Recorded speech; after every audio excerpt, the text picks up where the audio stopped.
Good afternoon, everyone. My name is Sarah Hunak and I'm the current chair of the SRP webinar working group. So thank you for joining us today for our lunchtime webinar on a review of radioactive liquids. I'm happy to say that we've got over 250 people registered for this webinar, which is fantastic. And again, thank you all for joining us and helping to make these webinars so successful and popular. Next, just a couple of ground rules. Apologies if you've heard them all before. I do feel like what I imagine airline pilots feel like when they repeat the safety instructions. But since none of us are flying anywhere anytime soon, I guess you'll have to make do with me. Firstly, the questions. You can ask questions at any point through the Q&A box. You should be able to see it on the right-hand side of your screen at the top. It should be a question mark inside a speech bubble. So feel free just to click on that and ask any questions at any point as we go along. You can also then like any questions that appear in that same box. If you'd also like to know the answer to them, and the most liked ones will be the ones that we'll put to Kelly and Lucy at the end of their presentation, and any that we don't get time to answer today will be posted to our events page. In terms of registering your attendance, you'll be able to claim CPD points for your attendance, so just email Charlene the code on the screen now. It'll also be in the questions box during the talk, so you don't need to rush to write it down now, and that will be used to give you an email confirmation for your CPD points for today. And finally, as always, we really need your feedback to help us continue to improve these webinar sessions. So please fill in the feedback form that will be sent to you after the talk. So coming up next in the webinar series, we've got 2 talks scheduled for April. We've got activity assessment of radioactive waste and radiological risk assessment. So hopefully we'll see you again soon at one of these. Whilst you're here, I have to plug membership just in case you're not already a member and remind you of the benefits that you could be getting above and beyond our free webinars. You'll get the Society Journal and a weekly e-newsletter.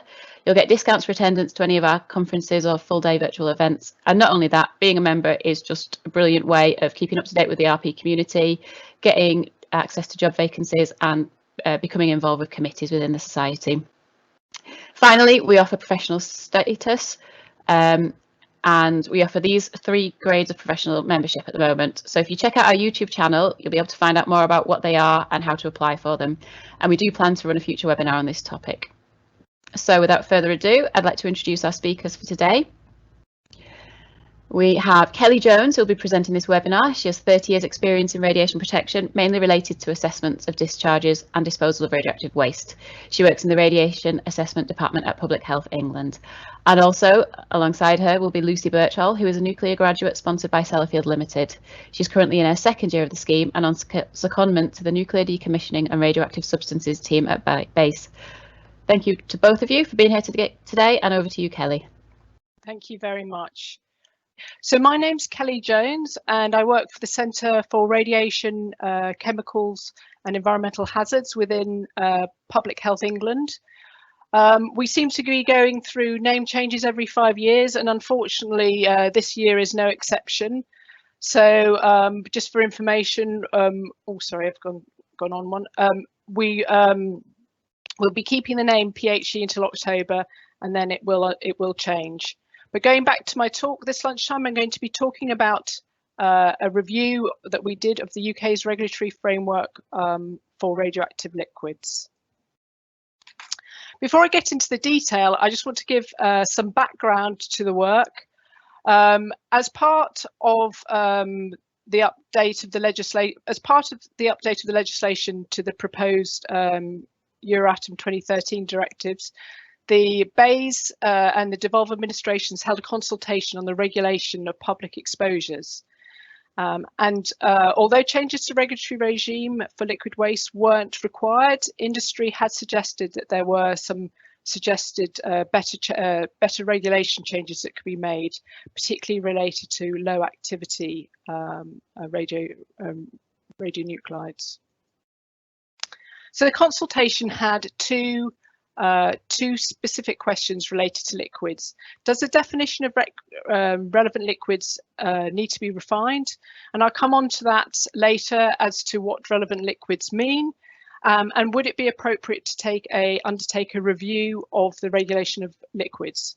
There was strong support for both, and with lots of comments about there being disproportionate efforts being spent on dealing with liquids with small amounts of radioactivity. So in response to this, BEIS agreed to set up a review, which I managed, but the work was done in close consultation with BEIS and the environment agencies. Rebecca Upson was the BEIS project officer for most of the project, But we are very grateful to have Lucy here today, who's taken over the work in the last few months, who, as Sarah said, will give an update on how the work will be taken forward. So to the work, as I say, it was a review of the regulation of radioactive liquids and included all sectors, including the nuclear sector and those industries that have naturally occurring radioactive material norm issues, particularly the oil and gas sector. So we broke the work into 4 stages. Firstly, we wanted to make sure that, that we had a good understanding of the current international and UK frameworks. Secondly, that we looked at what other countries were doing. They must also have problems with radioactive liquids, and were they doing anything related to that, and was there anything we can learn from them? Thirdly, we gathered information from waste producers about any issues that they had with the current system. There had been lots of feedback related to the BEIS consultation, but we wanted to unpick those details and see if there were any other unidentified issues. And finally, the aim of the work was to propose changes to the UK framework to help ensure that it was a proportionate regulatory control. So let's start with the international framework. There's lots of international standards and recommendations and guidance related to radiation protection and waste management. Obviously, the 2 key standards are the IEA Basic Safety Standards and the Euratom 2013 Basic Safety Standard Directives. However, most of the requirements relate to all waste and not specifically to liquid wastes. There is guidance on authorised discharges of radioactive liquids, but there's little on applying the exemption and clearance concepts to radioactive liquids, with the exception being an IEA Tech Doc, which gives clearance levels in terms of becquerels per year based on discharges to fresh water and a dose criterion of 10 microsieverts per year. The values for clearance exemption given in the IEA BSS and the Euratom directive are taken from these 2 documents. I think Pete mentioned in his clearance talk from a couple of weeks ago about the IAA RSG 1.7, and this gives values for bulk amounts of solid materials, and the clearance values are taken from here. One thing to note, though, is that the values are intended for solids only, since the scenarios on which these calculations were based did not include liquid discharges. So I'm just going to take a swig of water. The orange document on the right, the Radiation Protection 65, gives the exemption values for moderate quantities of material and does include liquids in the scenarios considered. IAA is in the process of revising RSG 1.7, and it's decided to divide it up into exemption and clearance. It's at the stage of it's working its way through the IEA system, and it's at the stage of asking member states for comments on these 2 documents. They're out for draft, so you have until I think it's mid-June to get any comments into ONR about these 2 documents. However, both documents are not likely to be published until 2023 at the earliest. So going back to the 2 documents, you've got DS 499, and this relates to exemption. From what I can see, in terms of liquids, there's no real developments, but the more important document is DS 500, which relates to clearance. And that does contain much more of an update. There's a specific section on liquid materials, and there's a statement that says this guidance is applicable to both solids and liquids. Interestingly, it also states that the clearance of tritium is a special case because it's highly unlikely to be concentrated by natural processes. So that may be of interest to us, and I'll pick that up later. Finally, I just wanted to mention the OSPAR Convention, to which the UK is a signatory. Its objective is to prevent pollution of the maritime to prevent pollution of the marine environment of the North East Atlantic, including from ionizing radiation. This aim will be achieved by progressive reduction in discharges, and any changes to the UK legislation that we make will need to be aware of these commitments. It should be noted that the objectives should also take into account legitimate use of the sea, but also technical feasibility and radiological impacts on man and biota.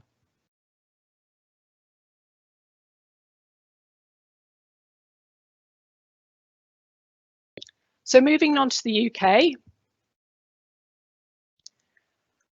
we have 3 sets of legislation in the UK, fairly similar, but with a few differences. Excuse me. We have a graded approach to regulation, and we use slightly different terminology in the 3 regions, which I've set out in this table. The first stage is to decide whether the material or waste is within the scope of the legislation. Is it radioactive for the purposes of legislation? We do have exclusions in the UK legislation, for example, cosmic radiation and potassium-40. And this is discussed in the guidance which accompanies the legislation, but it's not actually mentioned in the legislation itself because it's excluded from the legislation. It's not mentioned. If it falls outside the scope of the legislation, then obviously there's no legal requirements. If it does fall within the legislation, then it could still be exempt from some requirements, and we call this conditional exemption. For authorization, you can see that there's different terminology used in the different regions. When the legislation was updated about 10 years ago, one of the concepts that was added related to what type of liquid was it. Some liquids will not be put down the sink because of other hazardous properties rather than just because of their radioactive ones. This means that they're treated differently and are much less likely to enter the drinking water pathway. Much thought was put into how to classify these liquids in legislation. At the time, the best hook that could be found was the EC Council regulations on classification, labelling and packaging of substances and mixtures with certain hazard classes. So in the UK legislation, it has this slightly bizarre term of relevant liquid, but essentially this is a non-aqueous liquid or an aqueous liquid with specific hazardous properties. This slide shows a flow diagram on how we determine whether a liquid is in or out of the scope of the legislation. Essentially, if the activity concentration is below the threshold values given in the legislation or has certain characteristics, such as a short half-life, then it can be deemed to be out of the legislation and therefore exempt from any of the regulatory requirements without any conditions. So just to make clear, from the previous slide, there are no out-of-scope threshold values for aqueous liquids containing artificial radionuclides or naturally occurring radioactive materials used for their, and using the jargon that's in the legislation, used for their radioactive fertile or fissile properties. When I talk about artificial radionuclides from now on in this talk, I'm also including norm, which is also used for its radioactive or fertile or fissile properties. Values do exist for relevant liquids for artificial radionuclides, which is why there was such an enthusiasm to get the definition of relevant liquids expanded.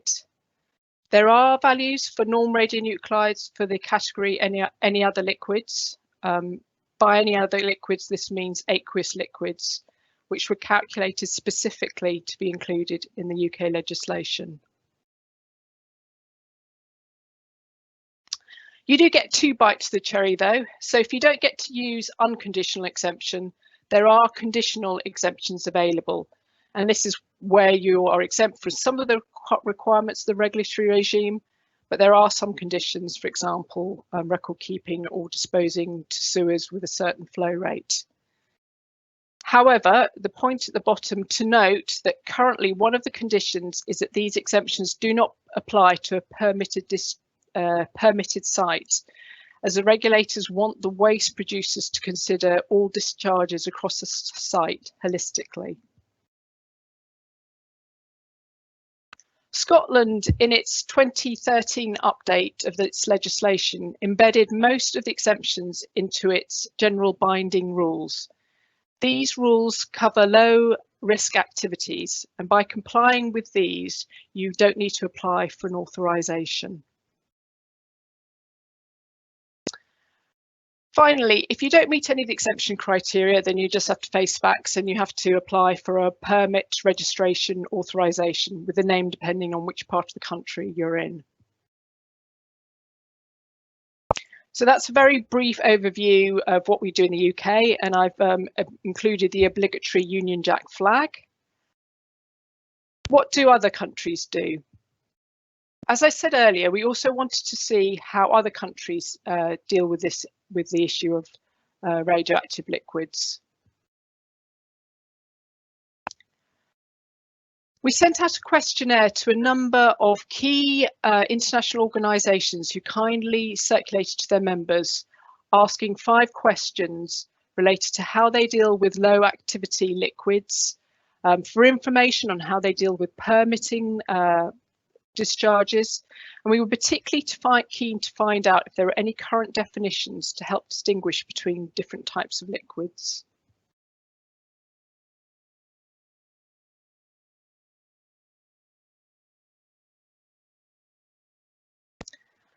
Responses were received from 21 countries, a very poor map on my part, apologies, 15 of which were from Europe. For the majority of countries, we received a single response, typically from the regulatory authority, and a few cases from the what they call the technical supporting organisations. The exception was Germany, where we got 5 responses, so it was quite interesting to see the slightly different takes that different people had. And all the responses have been included in the report, at the back of the report, so you can see them there. So what did we find? For artificial radionuclides, in about half of the countries, the values used to define clearance and exemption values were the values given in the IEA BSS, or the Euratom directive, which, as I mentioned previously, really only apply to solids. Some countries don't give values. Some countries give specific clearance levels. For example, Germany gives clearance levels for oil-based liquids and solvents on the basis that these won't concentrate. For aqueous discharges, their case can be made, but you need to demonstrate that it won't be concentrated. Germany and Sweden give clearance levels for disposal by incineration, with Sweden, the Swedish value being 10 times the values that are given in an EC guidance document called RP122. Lithuania picks up the values from the IEA Tech Doc 1000, which I mentioned previously, and says that if you're not a nuclear industry, if you're non-nuclear and you're below these levels, then don't worry, you don't need to get a permit.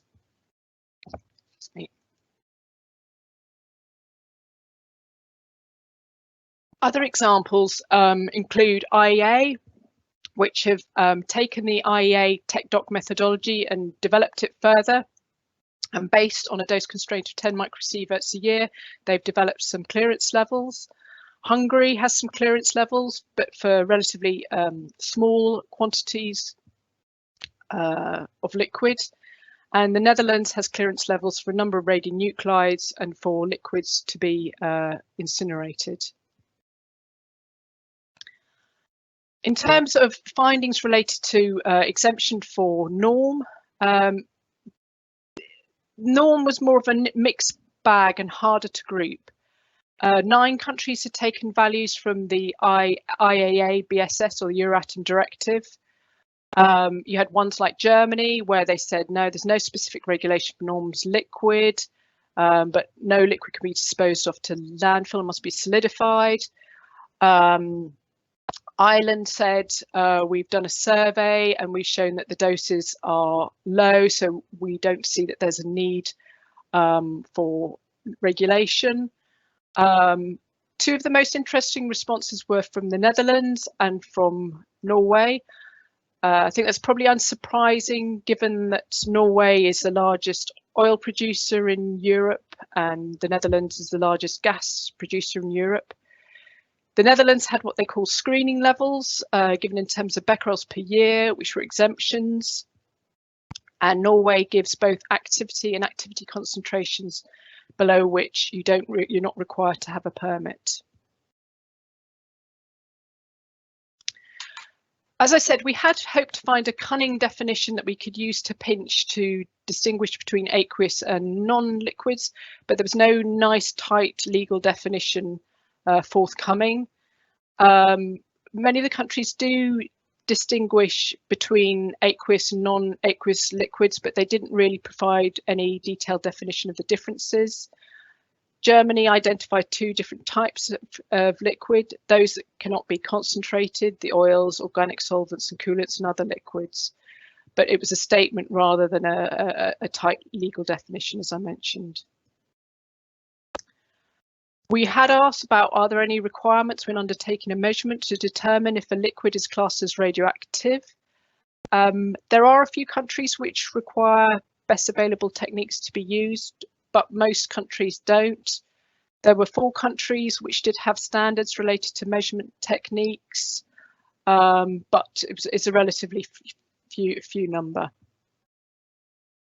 So to summarise, the UK regulatory framework is consistent with the international ones, and in my opinion is reasonably advanced in its consideration of liquids, but there are a few other countries which develop clearance levels or screening levels which is of interest to us.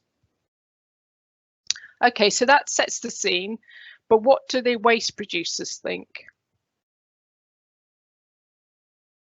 We sent out 2 documents to try and help elicit further responses. The first set out the UK and international framework. The UK and international framework, as I've already set out, and a second document detailed the comments that have been received from the BEIS consultation and asked for any suggestions for improvement.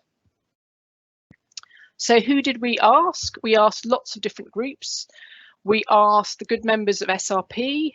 I attended several meetings of the Clearance and Exemption Working Group, and they very helpfully provided me with a number of examples and gave indications of cost. I gave a couple of talks at the Association of University Radiation Protection Officers and one at the Nuclear Industry Liaison Group as well. And I made particular efforts to try and get some feedback from the oil and gas sector. So what were the key overall issues identified? No previously unidentified issues arose from the nuclear industry. They had all been raised from the BEIS consultation, but what we were able to do was get more detail about some of the specific problems. And some additional issues were provided by the offshore oil and gas industry. So the main issues relate to the fact that all aqueous liquids are considered to be radioactive, irrespective of concentration, and that there's no real agreed approach for any clearance from regulatory control except by disposal through the authorised route. There are some liquids which are hazardous due to their non-radioactive properties, which means that they cannot be treated or discharged on site. So they have to be sent to a site which is permitted to deal with radioactive wastes. And that means that even though that the radioactivity present in the liquid may be really low, that site has to be permitted to accept radioactive wastes. I thought it would be helpful to provide a few specific examples that were provided by the nuclear sector. As part of the construction of a new nuclear build site, I think you probably can guess which site this is, dewatering was taking place to lower the groundwater levels and allow excavation. Low concentrations of tritium had been detected in the groundwater of the nuclear power station next door, and therefore during dewatering this contamination might migrate into the groundwater that was being extracted as part of the new nuclear build site. The tritium concentrations were below the limit of detection, but because we couldn't be confident that the groundwater did not contain tritium, it was basically being managed as a radioactive waste and discharged out to sea via the permitted discharge point, with the costs of managing this liquid, including its radiochemical analysis, running into several millions of pounds. Another example given was related to the construction and decommissioning work on a nuclear licence site. You have large concrete areas with surface water coming off, and due to the nature of this site, the water may contain trace amounts of radioactivity as well as containing heavy metals, and dealing with that water was problematic. You might also have problems with wastewater from hand washing on a nuclear sub, for example. Due to the sheer mobility of tritium, this wastewater, which got nothing to do with any radioactive process, might end up containing small concentrations of tritium. Moving on to the offshore oil and gas sector, there were concerns about the availability of sites to treat various wastes. For example, you have what are called floating production, storage and offloading vessels, and oil slops from these contain too much oil to allow for disposal to sea, so you have to send them onshore for treatment. The biocide content of these oily slops means that you can't send them to sewage treatment works because they don't want them to affect their biological systems, so you have to send them elsewhere. So there were concerns that norm liquid waste was being moved large distances to be incinerated or transported overseas to be treated at oil treatment sites overseas. Finally, there were comments about differences in the regulatory regime in England and Scotland, but I'll pick that up later as I go through the recommendations. So what recommendations did we make in the report? There are 10 recommendations, and I'm going to divide those up into those that I think are easy to implement, those that I think that will require some effort by government and the environment agencies, a couple of recommendations where I think that the industry needs to provide government with more information to help them decide whether it's sufficiently important to implement. And finally, one recommendation which is challenging, but I know that some sectors are keen to see incorporated into the legislation. I must stress that the grouping of these recommendations reflect my views. The recommendation numbering in the slides is not sequential, so if it seems like I'm missing out a number, it's deliberate, but it reflects the numbering in the report and how I've grouped the recommendations together. So the first one, which I think will be relatively easy to update in my view. Recommendation 1 relates to the updating the BEIS guidance on exemption. There was an Environment Agency document on relevant liquids, which has been withdrawn, but I think there is some useful wording in that should be included in the BEIS guidance document. As an aside, just to pick up on a question from the original BEIS consultation about expanding the definition of relevant liquids, I don't think this is a solution to the difficulties, and I think that given that the outer scope values were based on solid disposal of solid waste, then there is actually an argument that the definition should actually be narrowed to cover any non-aqueous liquids, since in theory a waste treatment operator could remove the hazardous component of the liquid and then discharge to the water environment. But that's an aside. Recommendation 10 was just a kind of a reminder to BEIS to make sure that any outcomes from this review are picked up in the forthcoming decommissioning and radioactive substances policy consultation. Moving on to the recommendations that require varying amounts of effort from government and the environment agencies.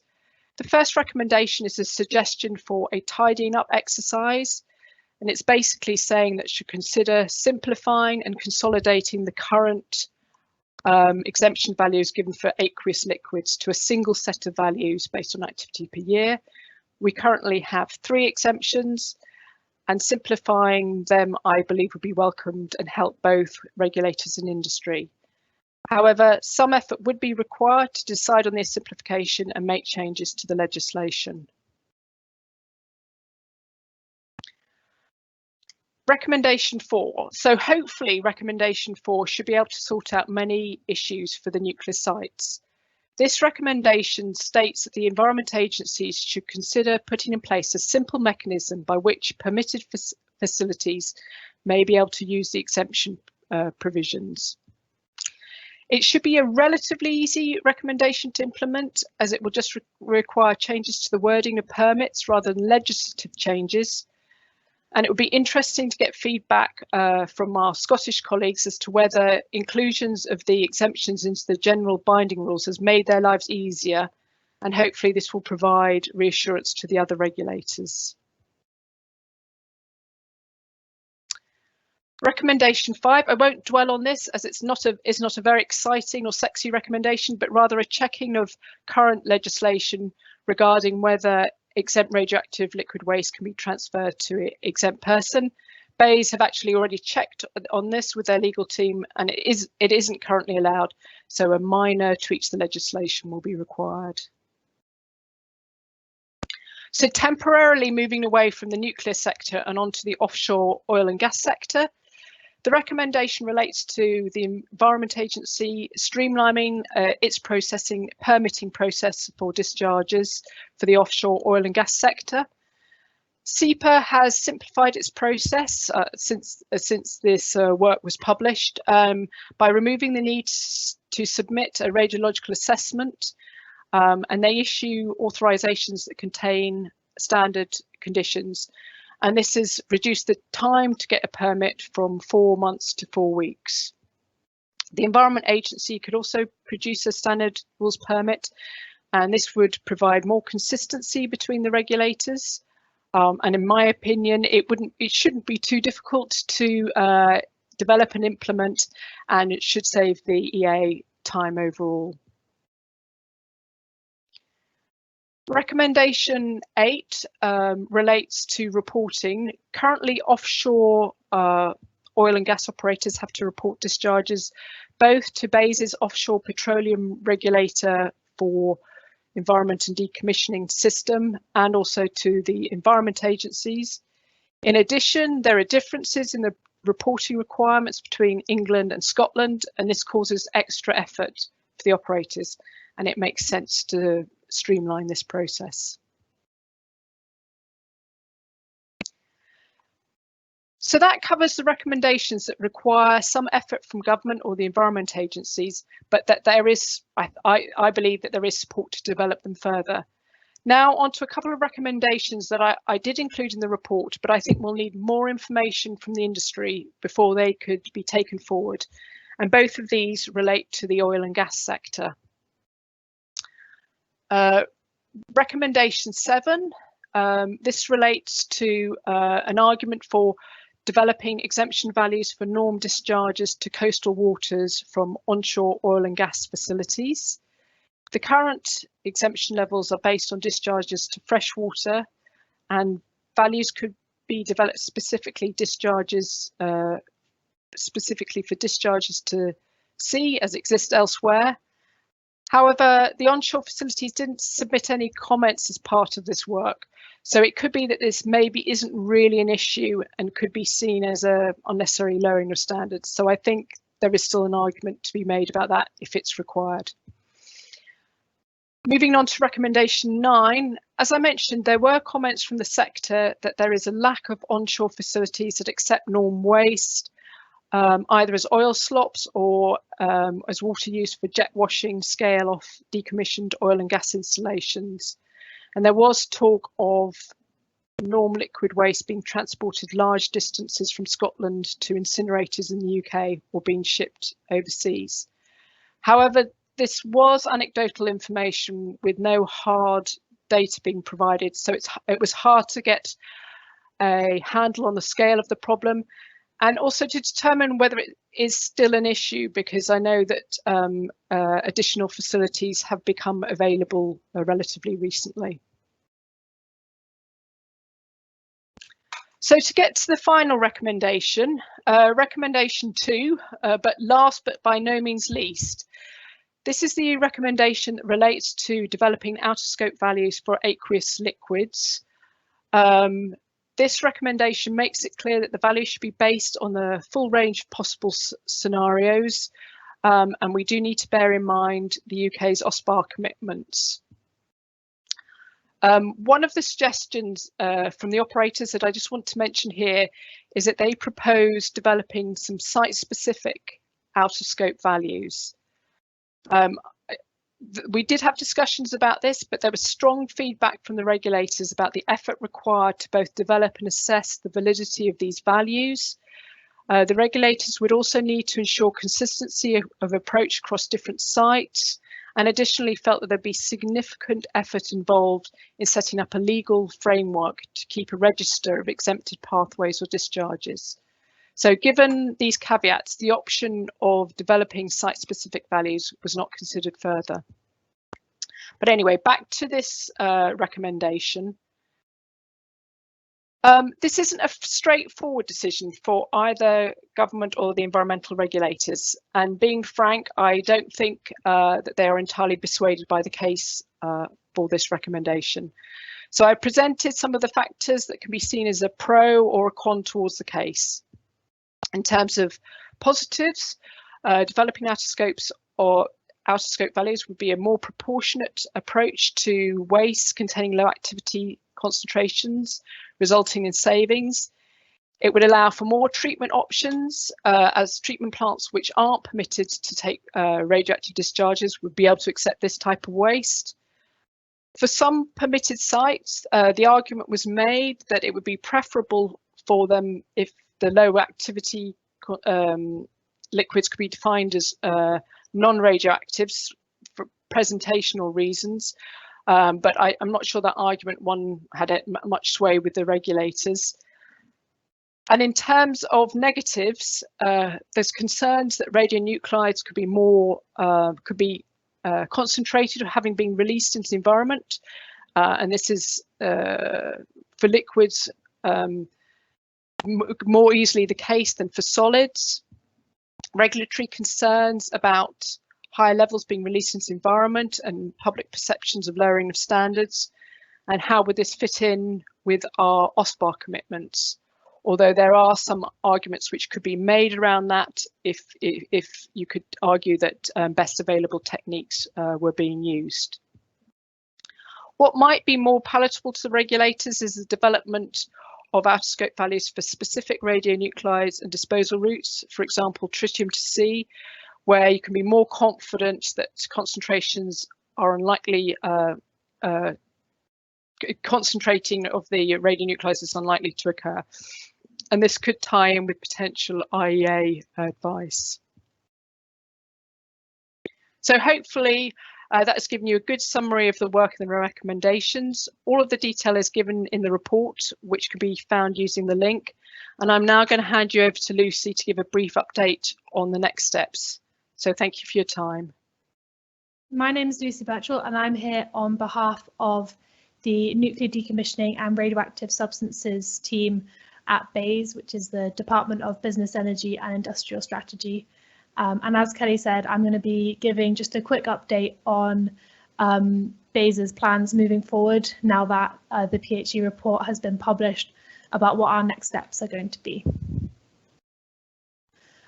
So this is a little bit of a recap of what Kelly's already talked about, just to highlight how BEIS has been involved with this work previously. So as Kelly mentioned, the review was commissioned by BEIS, following on from consultation regarding the BSSD in 2013. There kind of arose this need to look into the regulatory framework governing the low-level and very low-level liquids. And then BEIS have continued to be involved throughout the process, along with the other key stakeholders, as Kelly has already spoken about. So I just wanted to touch on the benefits of this work before I go on to how we are going to respond to it. And on the benefits, it's really sort of what BEIS was looking for when considering the recommendations and why this work's being done. And the main thing is this proportionate regulatory control. So as Kelly's already discussed in a lot of detail, these recommendations are all about ensuring that low-level liquids are in a regulatory framework that's proportionate to their risk and is also not having undue regulatory burden and also trying to get the most streamlined process possible. And this is all about ensuring everything is proportionate to the risk that these pose. And the bottom point I've included there, which says harmonising approaches across the UK, it's not necessarily about having everything the same in the 4 nations, but there are some things where things are done slightly differently in one country, and there could be learning shared amongst the, for example, the 4 environment agencies, if there is a need to change things in one country. So moving on to BEIS's response. As Kelly outlined, some of the recommendations are directed at BEIS and some are directed at the environment agencies. So BEIS is now considering the recommendation that's posed in the review, and we'll now plan to publish a government response. So this will detail all 10 recommendations and set out BEIS's current view on them, and also which ones we accept, which is most of them. And for some of them, we'll set out the immediate next steps of how they can be implemented. And as Kelly highlighted earlier, some of them are quite straightforward and some of them will require a bit more work. So for example, I think recommendation 1 and 10 were kind of highlighted as the straightforward ones. So these are likely to just be responded to in our government response and then could be implemented pretty much straight away. However, there are others that will require maybe legislative changes or would require more development. So for these, there's scope after this initial response is published. There'd be scope to either carry out a consultation or for the ones that are posed to the environment agencies, for them to go through their usual processes for making technical changes or changing exemption values, things like that.